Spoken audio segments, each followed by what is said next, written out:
Good morning, everybody. My name is Björn Sohrne from Stockholm, Sweden.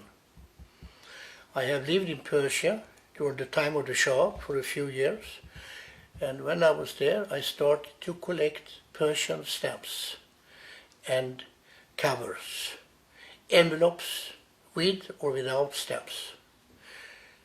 I have collected now for almost 35 years, and I'm going to introduce you to this very interesting field of Iranian culture and heritage that belongs to Iran. And I'm going to start with this very beautiful piece you see here. It is from 1873, that means that's almost 140 years old, and it was the Shah at that time who visited Europe.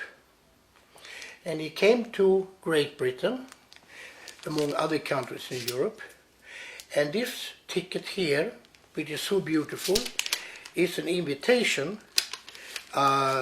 in London from the City of London, the Corporation of City of London, that are inviting many guests to participate in a huge party where the Shah of Persia is of course the main guest, to his honor.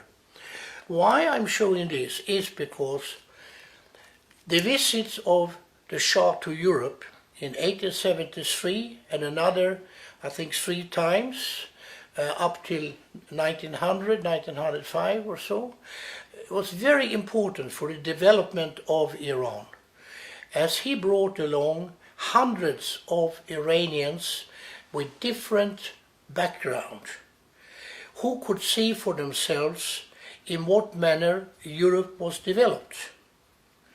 And when he came, the Shah, to Austria, to Vienna, and he met the emperor, the Shah got very impressed about the postal services in Austria and of course in other parts of Europe, but particularly in Austria. And he asked the Austrian emperor if he could help him with sending a few experts in the field of postal service to build up a postal service modernized according to the European system in Iran.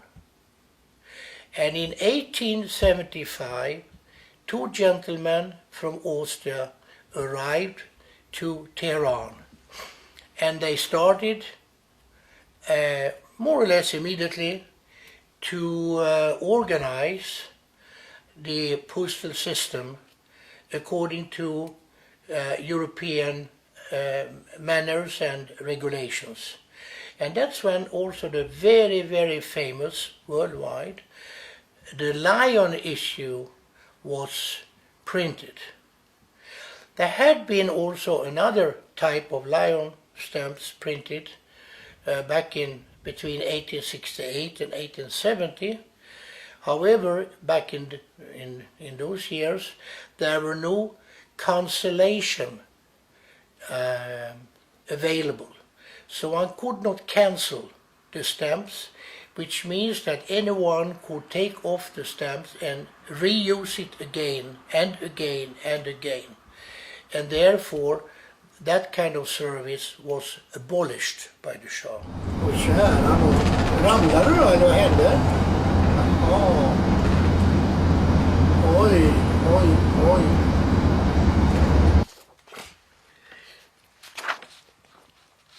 As we said before, the Austrian experts arrived late 1874, early 1875, and they started immediately with a postal service which was local.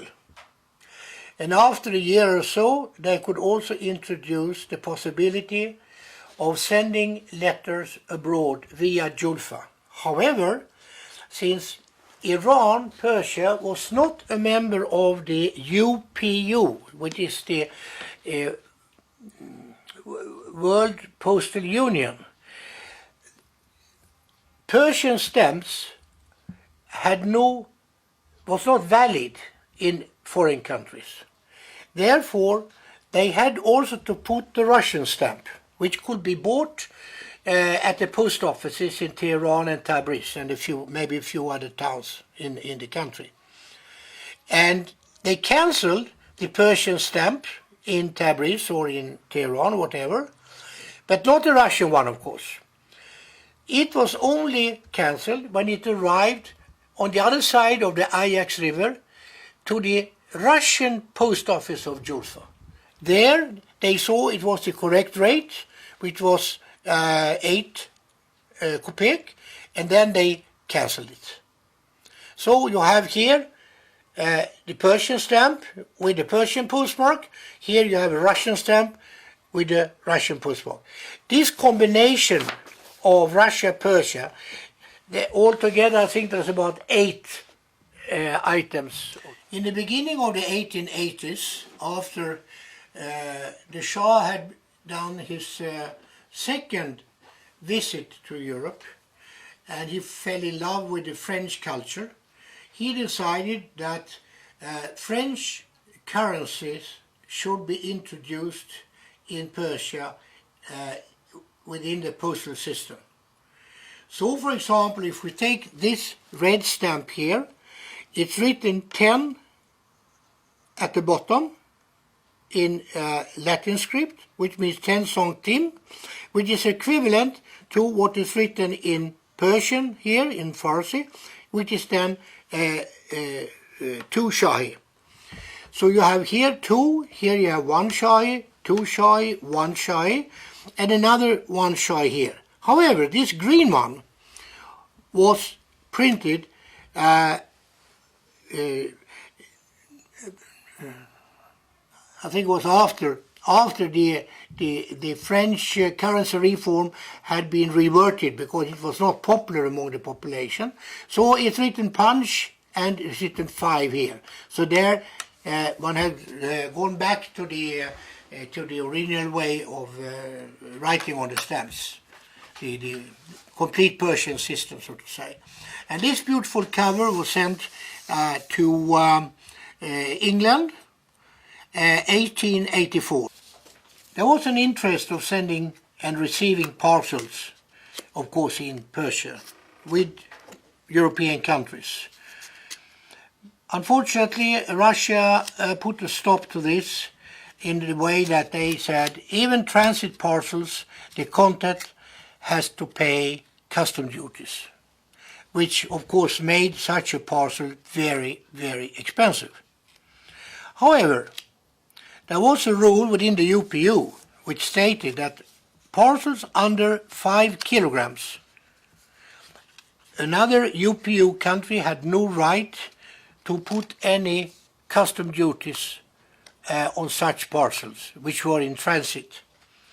So after some negotiations with the Russians, an agreement between Russia and Persia took place in 1904. And in the beginning, they were using stamps with a cancellation, which is written here, colis postaux, which was a hand stamp. We don't know why this was put there, but anyhow, during 1907 and 8, this was when they introduced the system properly, they were using it.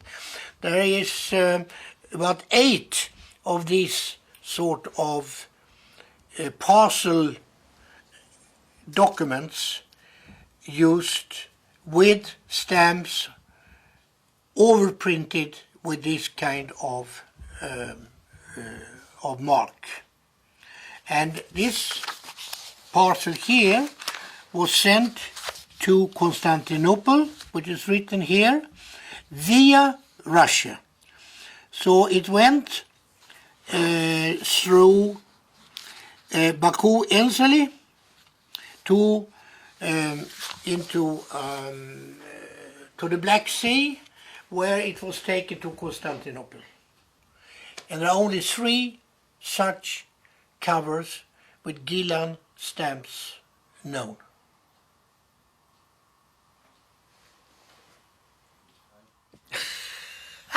Sorry. Can you clean it? It's good. Ah, you want me to clean it? Ah, yes.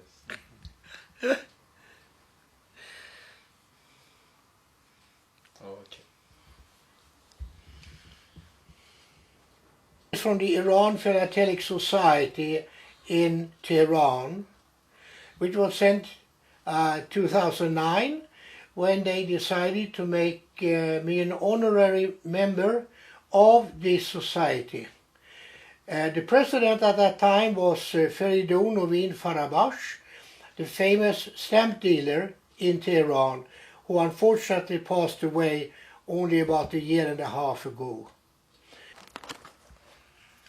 These are old shahs, which are on these picture postcards, which were used in Iran around 1924-25, as we can see from the stamps here. Then we are moving in to the shahs that we have with Nasruddin Shah and the other shahs that followed him.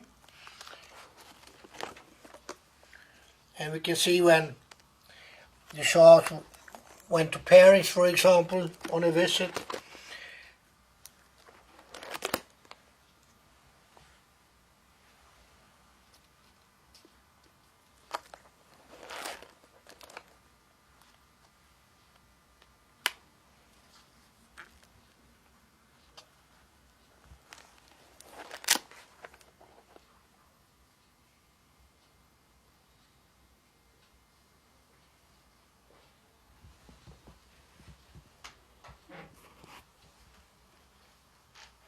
Roads where the gendarmerie were protecting the travelers and goods being imported from India, sent up by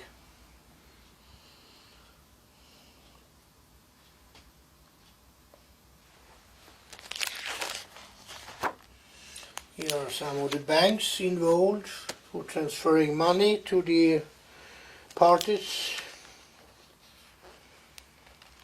Here I'm showing some type of soldiers in the country.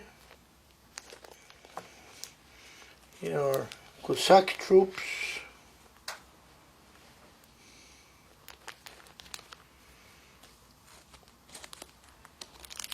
This is where the gendarmerie had its headquarters. I think this building later became the Russian embassy, but I'm not quite sure about it. But I think somebody said so.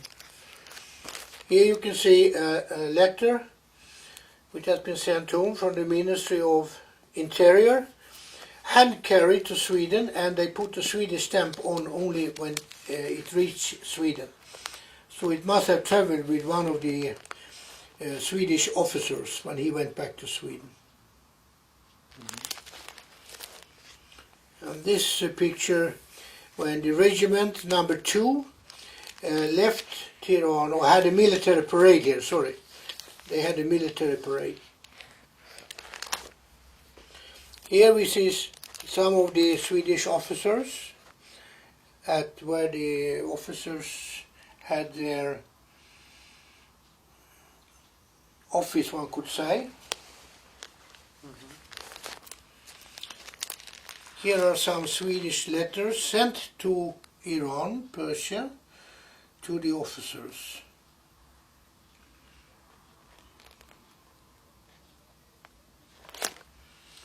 That's the Shah when he visits the parade.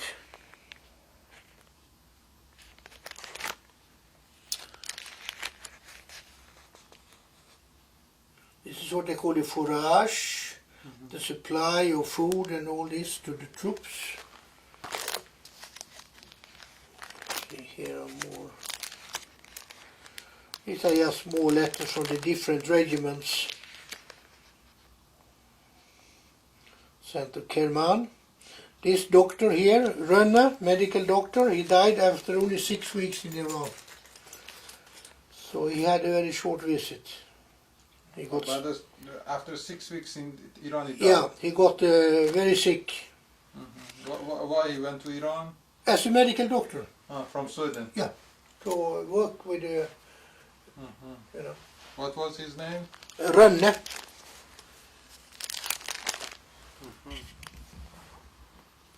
And he was placed And in... where he's buried, Kebab. in Tehran or his grave or in Sweden? I don't know. No idea. Dr. Rönne. Rönne.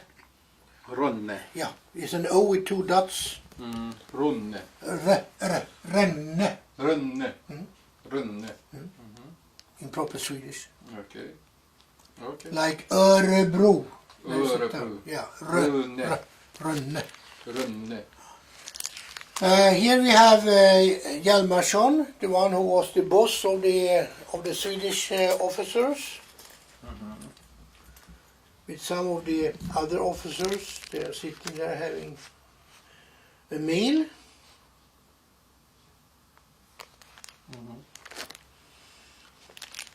And this is Erik Karlberg, who later came back to Iran to become the consul, general consul, and he stayed up till the 1960s, I think, when he retired.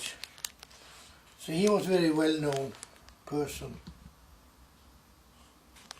So he lived most of his life, his active life, in Iran.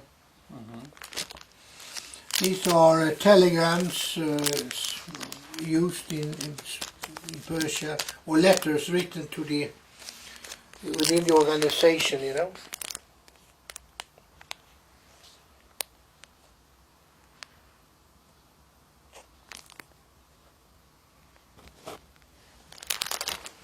This is a telegram sent within the country. All of this.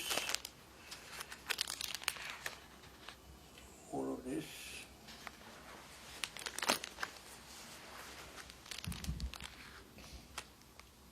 This was an assault by some local tribal leader on one of the officers called Boris Möller. A few people were killed, but he survived. He was sitting in this carrier here, I think, when they tried to shoot him. Where in Iran? Somewhere in Iran, yeah.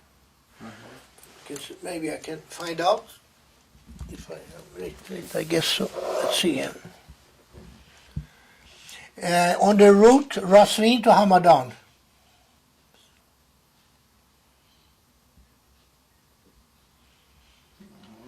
Who was he? He was an officer, Boris Möller. Boris Möller. He was working in what we call the regiment number 5 in Rasvin. Some of his guard were killed, yes? In Yeah. this shooting. The person sitting just beside him, you know, was killed. And he was wounded, but he survived.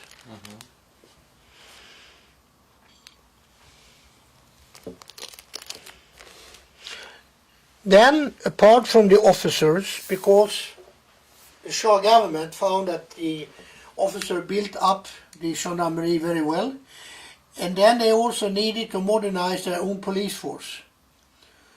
So in 1913, they got an agreement with the Swedish government that we would send some police officers to work in the cities like Tehran, etc., you know.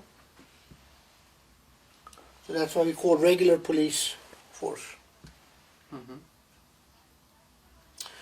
And this is sent to Madame Helene Westdahl, which is the mother of Westdahl, who was the boss of this group. We'll see a picture of him later here.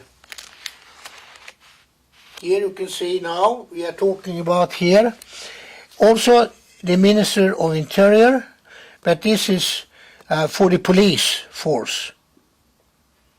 Bureau de l'Organisation de la Police. They're different from earlier mail, which was the military.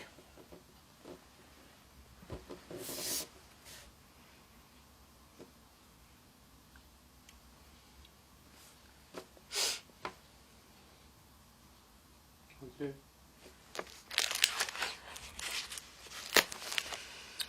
Here is from another police, Leopold Björling correspondence.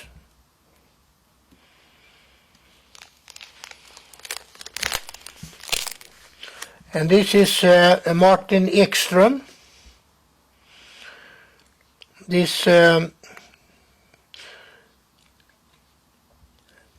Martin Ekström, he later decided, he belonged to the gendarmerie, so that one is put in the wrong place. It's not the police. Sorry about that. I have to do like this.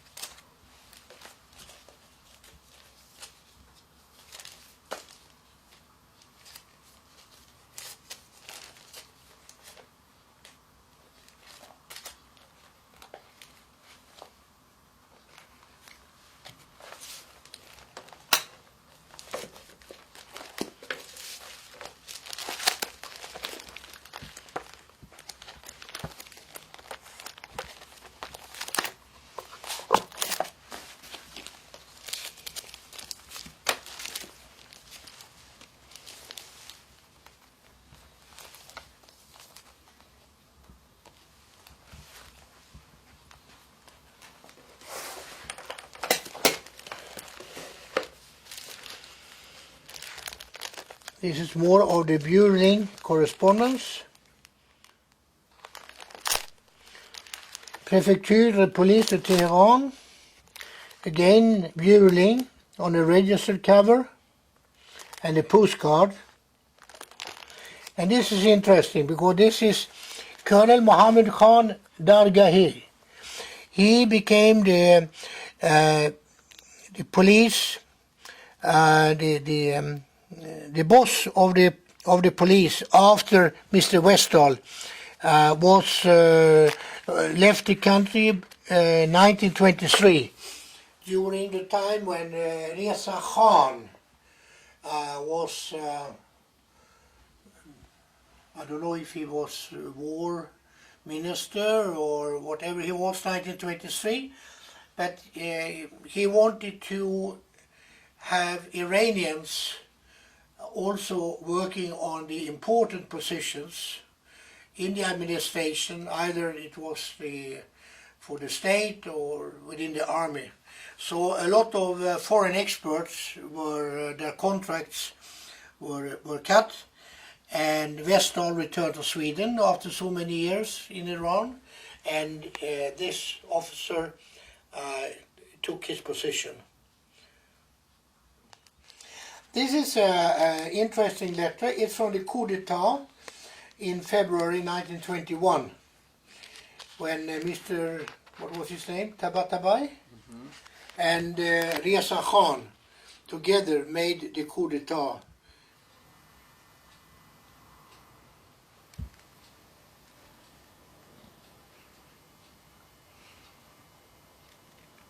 My name is Björn Sohrne from Stockholm, Sweden.